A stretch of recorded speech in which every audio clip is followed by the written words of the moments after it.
जापानी वज़ीर आज़म के कमरे से कॉकरोच को निकाल दिया गया, जिस पर उन्होंने बड़ी ही मुनफरिद बात कही कि परेशानी तो कम हो गई है मगर तन्हाई बढ़ गई है। अब सोच में आना चाहिए कि उनके कमरे में ना जाने कितनी अशिया पड़ी होंगी और जिससे सोशल मीडिया यूज़ करती हैं, जिस गैजेट से, वो भी उनके हाथ में होगा, उनके पास कोई AI टूल्स भी होंगे। लेकिन हकीकी तन्हाई तो एक कॉकरोच से बेहतर दूर हो जाती है, ना कि AI से। और AI या अशिया, हत्ता के फूल के पास वो एक अजब चीज़ नहीं है जो कॉकरोच के पास है, और वो है तसव्वुर हरकत।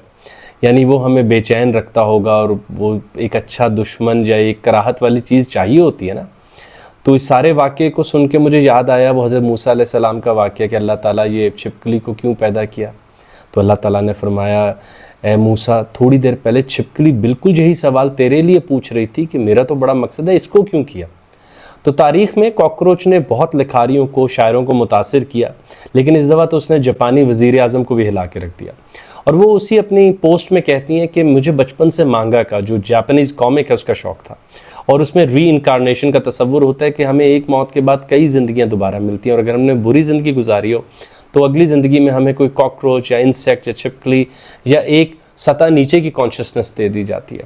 तो वो कहती है मुझे होता था शायद ये कोई अजीम लिखारी या फ़लसफ़ी या कोई राइटर तो नहीं है और जो मुझे देख रहे हैं।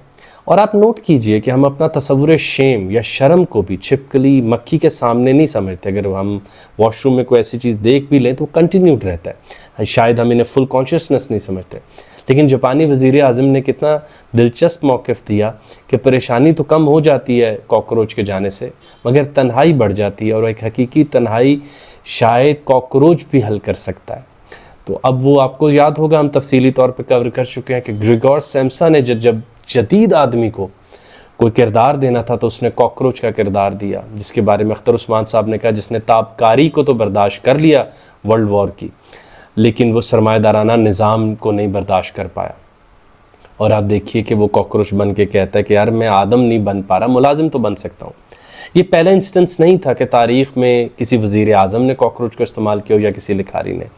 तो मैं अब आगे कुछ शवाहिद रख देता हूँ। तो एक 1927 में बहुत इंटरेस्टिंग काइंड ऑफ फिर कॉमिक या अखबार के अंदर सन मैगज़ीन में शामिल किया जाता था, आर्ची एंड मैथबल। सो आर्ची वो कॉकरोच है जो कि टाइपराइटर के ऊपर कहानियाँ लिखना चाहता है और सारी कहानियाँ लोअर केस में लिखता है, इसलिए कि वो शिफ्ट का बटन नहीं प्रेस कर सकता। अब ये इतना बड़ा इस्तारा इस्तेमाल किया है कि कॉकरोच की लिखी तमाम कहानियाँ लोअर केस में होंगी, यानी वो छोटे अल्फ़ाबेट्स में होंगी, कैपिटल में नहीं होंगी। और आखिरकार एक दफ़ा वो दबा पाता है तो ऑल कैपिटल करके उसका नाम लिखता है। तो आर्ची जो कॉकरोच है वो मुख्तलिफ अशिया से मुकालमे करता है और ख़ुतूत इंसानियत के सामने रखता है। ख़ुसूसन उसमें एक पतंगे वाला वाक़या या लेटर बहुत मशहूर है। और जो इसके साथ बिल्ली है वो अपने आप को एक री इनकारनेशन समझती है क्लियोपेट्रा की।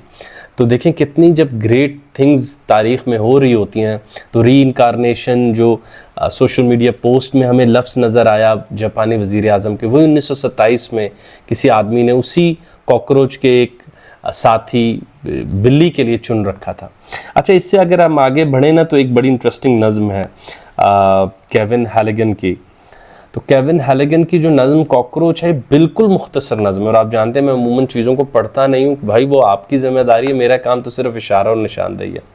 सो कॉकरोच शुरू में तो बिल्कुल मुतमईन होता है और उसको रास्ता मिल जाता है, मगर आहिस्ता आहिस्ता फिर वो रेस्टलेस हो जाता है, बेरामी की ज़िंदगी उसके हाथ आ जाती है, क्योंकि वो एक ही रास्ता बार बार वो कितनी दफ़ा आए और जाए, तो वो रेस्टलेस हो जाता है। और तीसरा जो उसकी ज़िंदगी में फेज़ आता है वो ये होता है कि वो ये सोचता है कि अब कहाँ जाऊँ, यानी कि कोई और करने को काम भी नहीं है, तो अब क्या किया जाए कि थीम पर वो ज़िंदा होता है। तो कॉकरोच की ज़िंदगी बहुत ज़्यादा सिसिफस की नुमा होती है ना, जिसमें वो पहाड़ के ऊपर एक पत्थर बार बार लेके जाना और फिर वो नीचे आ जाएगा।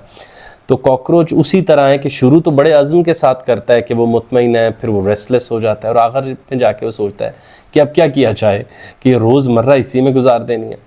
तो कोई ग्रैंड मकसदियत नहीं है। मेरा अमूमन ये मानना है कि मेरे ख़्याल से जो एक चीज़ इंसानों को जानवरों या इंसेक्ट से मुख्तलिफ करती है वो माबत तबियात हैं, कि हमारे पास एम्पिरिकल वर्ल्ड से ज़ायद की कायनात जहन में मौजूद है, जिसको लगा लगा के देखिए ना, हमने कितनी चीज़ें ऐसी बना ली जो हकीकी कायनात में है ही नहीं। सोशल कॉन्ट्रैक्ट्स, निकाह, झगड़े, जिनका हकीकी दुनिया से कोई ताल्लुक़ नहीं होता।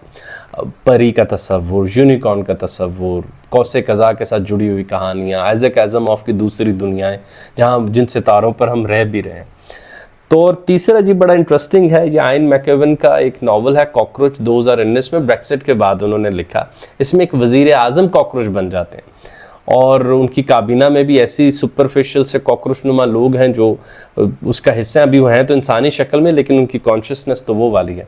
तो वो सब कुछ रिवर्स कर देते हैं कि आपको पैसे देने होते हैं अपने मालिक को कि वो आपको नौकरी पे रखे, और फिर जजा या मुआवजे के तौर पे वो आपको पैसे देता है कि आप ख़रीदो फरोख्त कर सकें। ये उसने ब्रेक्सिट के निज़ाम पर तनकीद की थी। तो खैर ये हमारा आज का एक बड़ा दिलचस्प सा मौजू था कि एक कॉकरोच के निकल जाने से कितनी बड़ी बात जापानी वज़ीर आज़म ने की कि यार मेरी अब परेशानियां तो कम हो गई हैं मगर लगता है तन्हाई बढ़ गई है। यानी वो छोटे इंसेक्ट्स जो हमारे इर्द गिर्द मौजूद होते हैं, हम उनको बहुत अपनी ज़िंदगी में नुमायाँ पोजीशन तो नहीं देखते, लेकिन हमारे सब कॉन्शियस या अनकॉन्शियस ने कहीं ना कहीं उनको ज़िंदा मखलूक के तौर पे संभाला होता है, और वो इस बात से लज्जत ले रहा होता है कि मैं तन्हा नहीं हूँ, यहाँ कोई और भी है हमारे साथ। ज़िंदगी ने कभी वक्त दिया तो आपके सामने रखूँगा pastels of brethren of purity में जो एक पूरी किताब शामिल है, case of animals versus man. एक बादशाह के सामने जानवर चले जाते हैं आदमी का केस लेके कि हम स्पेशल हैं, ये नहीं है, तो बादशाह कहता है फैसला कुरान से कर लेते हैं, तो दोनों शवाहिद देते हैं कुरान से। तो हैरत होती है कि इतने शवाहिद हमारे पास, बहादुरी की मिसालें हमारे पास मिलती हैं जानवरों की दुनिया से, या बादशाहों ने मुकालमा किया हुआ है, चूंटियों की आवाज़ें सुनाई गई हैं।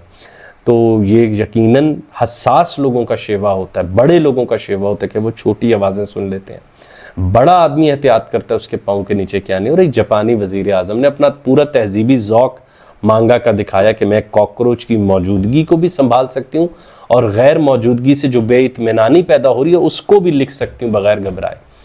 हमारे यहाँ तो क्या क्या नहीं हो जाता, असर नहीं पड़ता, तो एक कॉकरोच कितना कीमती है। तो देखें कि हमारे हमसाया मुल्क में कॉकरोच जनता पार्टी को तज़हीक की तरह इस्तेमाल किया गया था, फिर उन्होंने उसको इस्तेमाल कर लिया वहाँ की एजेंसी ने। मगर जापानी वज़ीर आज़म का ज़ौक़ देखिए कि उन्होंने इस चीज़ को ऑब्ज़र्व कैसे किया, और अपनी पूरी जापानीज़ जो रवायत है उसकी वो जो इंटेलेक्चुअल डेप्थ है वो हमारे आगे रखी है।